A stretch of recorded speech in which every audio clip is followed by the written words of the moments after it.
markets opened July with a December hike as the base case and spent 5 trading sessions unlearning and relearning it. A 5/7K payrolls print bled the tightening bets out of the strip. A reshut Strait of Hormuz is pushing them back in. Wednesday's minutes from the June Federal Open Market Committee FOMC meeting landed mid-round trip, describing a world that had already stopped existing. The Federal Reserve Fed did not misfire. This is the operating system Kevin Warsh installed on June 17, running as designed. 5 sessions to report.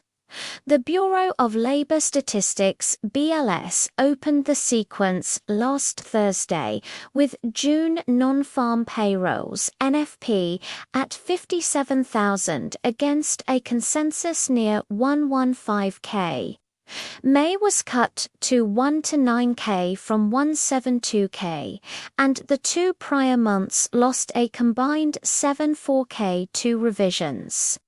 The unemployment rate fell to 4.2%, and for the wrong reason.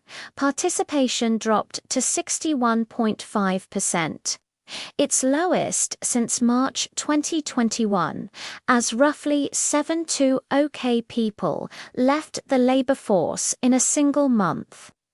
Average hourly earnings rose 3.5% YoY against headline inflation above 4%. Real pay is still shrinking. The strip did what the data said. A September hike came off the table, October stayed penciled, and the sell side spent the long weekend capitulating to the peace trade. The U.S. Energy Information Administration cut $27 from its third quarter. Brent forecast and Saudi Arabia cut official selling prices by the most in 2 decades. Within 2 sessions, the trade they were chasing was gone. Washington revoked Iran's oil export license on Tuesday. 3 tankers were hit in the Strait of Hormuz, and by Wednesday, President Donald Trump was declaring the ceasefire over. Brent traded through $80 at the highs as the front spread flipped from contango to backwardation, and tanker traffic through the strait all but stopped. That is the war's allotted space in this note, because for rate purposes only, one line matters. The single largest input into the next run of inflation prints is again being set by ordnance. The July contract tells it in miniature. Its hike tail ran to 40% in late June, was cut to 20% by the payrolls print, and has rearmed to 30% per CME FedWatch, leaving the hold near 70%. With money markets still carrying at least 1 to 5 BP hike this year. 9 dots walked in. A few walked out. The June summary of economic projections (SEP) showed 9 of 18 dots penciling in at least one 2026 hike. The lurch that made December a live contract. The minutes of the same meeting describe only a few participants judging that another hike could eventually become appropriate. In the Fed's counting lexicon, a few sits near the bottom of the ladder. 9 of 18 would ordinarily earn an about half. Somewhere between the dot plot and the pros, the hawk block shrank. There are 2 ways to read the gap, and neither is comfortable. Either the dots are scenarios rather than convictions, penciled sketches of a path nobody will argue for on the record, or the last detailed account of the committee's thinking is itself being managed down under a chair who struck forward guidance and withheld his own dot. The minutes are no longer a postscript, and even they read softer than the projections they accompany. The arithmetic makes it worse. Dots are anonymous across the full set of participants, but only 12 members vote. And June's hold at 3.50% to 3.75% past 12 to 0. The hawkish case exists in projections and in what Warsh called a family fight, nowhere yet in a dissent. The sharpest detail is that the camps are largely the same people. The record sketches paths where inflation fades and lower rates follow, alongside paths where the war tariffs and AI demand keep prices elevated, and firming follows. At 10:09 p.m., one committee carries two opposite reaction functions and outsources the choice to the data. A December hike buyer is pricing a coalition that has never shown up on a ballot. The record is shrinking on every page. The statement went first.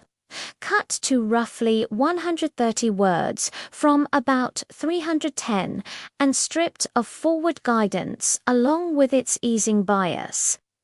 The minutes confirm the committee signed off. A majority of participants saw advantages in the shorter statement, and a number called it an opportune moment to rethink the format altogether. This is a regime with buy-in, not a new chair's whim, and regimes outlast their authors. The minutes themselves ran shorter than usual, and the 5 task forces Warsh unveiled at the podium, covering communications, the balance sheet, data sources, productivity, and the inflation framework, earned barely a line of recorded discussion. Add the floated idea of press conferences held only when the Fed has something to say, and every channel is narrowing at once. Since the debut presser, Warsh has made one public appearance at Sintra, warning that nobody should expect his Fed to be comfortable with inflation above 2%. One sentence from one podium currently carries the entire reaction function. Minutes for a world that no longer exists. Read closely. The June record rests on 2 assumptions that died before it printed. Its labor read predates the 57K print, the revisions, and the participation slide. Its inflation path leans on pump prices falling and on supply disruptions from a shut Hormuz diminishing, and that conditional inverted before the document was a day old. What survives the staleness is the part the market has barely priced. The staff revised inflation higher for both 2026 and 2027, with participants flagging the war, tariffs, and AI-related investment as the persistence channels, an admission that price pressure should outlast the war premium itself. That is the downstream pass-through these pages argued after the debut presser.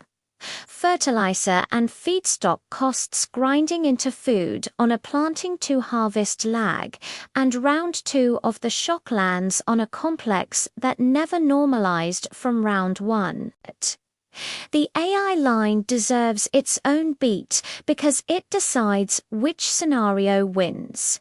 Participants see the build-out sustaining price pressure on technology products and electricity now. Warsh has publicly planted himself in the productivity camp, where AI is net disinflationary eventually. If the chair discounts the one domestic inflation driver his committee flags as current, the burden of proof for a hike quietly rises, whatever the dots say. The patience clock. Sitting over all of it is the man who made the appointment. Trump picked Warsh expressly to deliver cuts, called the no-cut debut fine, and has now personally rearmed the December contract by declaring the ceasefire dead, his own escalation feeding straight back into his own borrowing costs. That patience has never been tested by a war premium with his name on it. Every print now trades twice. The next test is Tuesday. June Consumer Price Index (CPI) data lands July 14th at 12:30 GMT and covers the P's dividend month. When pump prices were falling, so a soft headline is close to baked, and the market then has to decide what a backward-looking print is worth against crude up roughly 10% inside a week. The Producer Price Index (PPI) follows on July 15th with retail sales on July 16th. And the FOMC sits July 28th to 29th, with no SEP attached and no guarantee of a podium, given the chair's preference for speaking only when there is something to say. The lean is to stop trading the level of December pricing and start trading its range. Terminal conviction has died twice in 3 weeks. Once on a payrolls print and once on a tanker attack. And a hold through December consensus is one hot expectations print or one more week of a shut straight from the same fate. 10:09 p.m. in a no-guidance regime, every print trades twice, once on the number and once on its reconciliation with the live tape. So a soft June CPI into $80 crude is a fade rather than a trend. Warsh built the regime so markets would trade the data instead of the Fed, and for 5 sessions markets have obliged, except the input that mattered was measured in sorties, not basis points. The committee has written down 2 futures and told the tape to pick one. The tape is currently picking both twice a week. Score 8, description. Welcome back to your channel name, your daily source for Forex market news and analysis. Here's what's moving the markets right now. Markets reopened after the long weekend to a whipsaw that erased and then rebuilt rate hike bets in just 5 sessions. A weak June payrolls report, with only 57,000 jobs added against expectations of 115,000, took a December hike off the table. But within 2 days, a reshut Strait of Hormuz and revoked Iranian oil export licenses sent Brent crude above $80. Flipping the front spread into backwardation and pushing a hike tail back toward 30%. Meanwhile, the June Federal Open Market Committee minutes landed mid-round trip, describing a world that had already changed. The record showed only a few participants judging another hike could become appropriate. Far softer than the 9 of 18 dots that penciled in at least one move in the summary of economic projections. This gap suggests the hawkish case exists more in projections than in any serious dissent, and the committee has effectively outsourced the choice to incoming data. The next test comes Tuesday with June Consumer Price Index data, which covers a month when pump prices fell, so a soft headline is nearly baked in.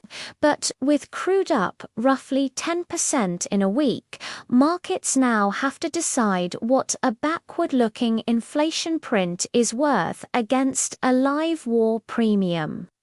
In a no-guidance regime, every print trades twice, once on the number and once on its reconciliation with the tape. That's today's market update. Follow for daily Forex insights, and we'll see you in the next one.